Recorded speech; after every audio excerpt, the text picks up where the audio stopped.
এখানে শুয়ে আছেন কেন? আমার বাচ্চা টিকাইতে হইলে আমার এনেই থাকতে হইবে স্যার। আপনার বাচ্চা টিকাইতে হলে এখানেই থাকতে হবে? হ্যাঁ। এই যে রাতের খাবার খেয়েছেন? না কোনো খাবার খাইতেই নেই। মানুষে কিছু খাবার দিয়ে গেলে সেগুলো খান? হ্যাঁ। এই অবস্থা। আমি আপনার বাসা কোথায়?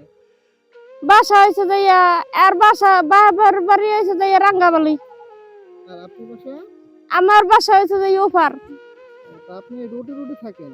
হ্যাঁ আমি এই রাস্তায় থাকি। আপনি কি কোনো বসত বাড়ি নাই? বাড়ি ঘর নাই? না কোনো সরকারিভাবে কোনো সহায়তা পেয়েছেন? না পাইনি। আপনার নামটা কি? আমার নাম রচনা। আর আপনার হাজবেন্ডের নাম? তার নাম হয়েছে যাইয়া জাহাঙ্গীর। সে কি আপনার কোনো পরিচয় দিতে আসে না? না পরিচয় দেয় না, পরিচয় বাহিন করছে সব। এই এই এই আপনার কয়টা ছেলে মেয়ে? আমার ছেলে 2 জন। তো এই ছেলে নিয়ে এইভাবে রোডে সারা রাত শুয়েছিলেন? হ্যাঁ আমার এই যে বাতিটা দেখেন না, জি।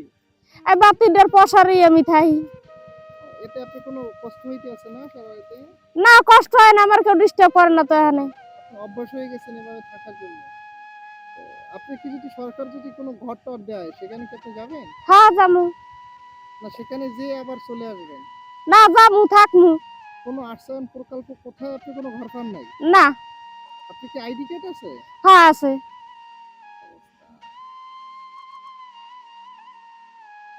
এই ছেলেকে বাঁচাবার জন্য আপনি এই হ্যাঁ না? লেখাপড়া তো আশা আছে।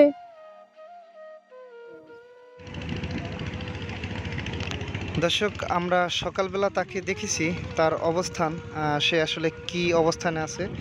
এখন আবার রাতে এসে দেখলাম সে একই অবস্থানে, সে এখানে তার বাচ্চাটি নিয়ে শুয়ে আছে। আসলে আমার মনে হয় দেখার মতন এই গলাচিপাতে কেউই নাই।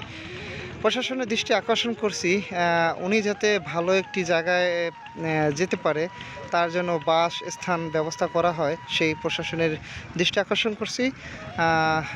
ওনাকে সকালে একটি রিভিউ নিছি এবং রাতে আসলে রিভিউ নেওয়ার জন্য আসলাম যে তার অবস্থান কী। এবং এই তার বাচ্চাটি নিয়ে, অনাথ বাচ্চাটি নিয়ে এভাবে শুয়ে আছে। গলাচিপায় যারা ধর্মপ্রান্ত যারা ভাইরা আছেন এবং তার সহযোগিতা চাই এবং প্রশাসনের দৃষ্টি আকর্ষণ করছি তাকে যেন দ্রুত একটি ভালো একটি বাসস্থানে আমরা আরসাইফ প্রকল্প এবং যে কোনো জায়গায় তাকে পৌঁছে দিতে পারি, সেটা আমার মনে হয় ভালো হতো। সবাই নিউজ টেনের সাথে থাকবেন, নিউজ টেনের পক্ষে থাকবেন এবার এরকম ভালো ভালো ভিডিও দেওয়ার জন্য এবং অসহায় মানুষের পাশে দাঁড়াবার জন্য আমি মহসিন সর্বসময় থাকবো ইনশাআল্লাহ।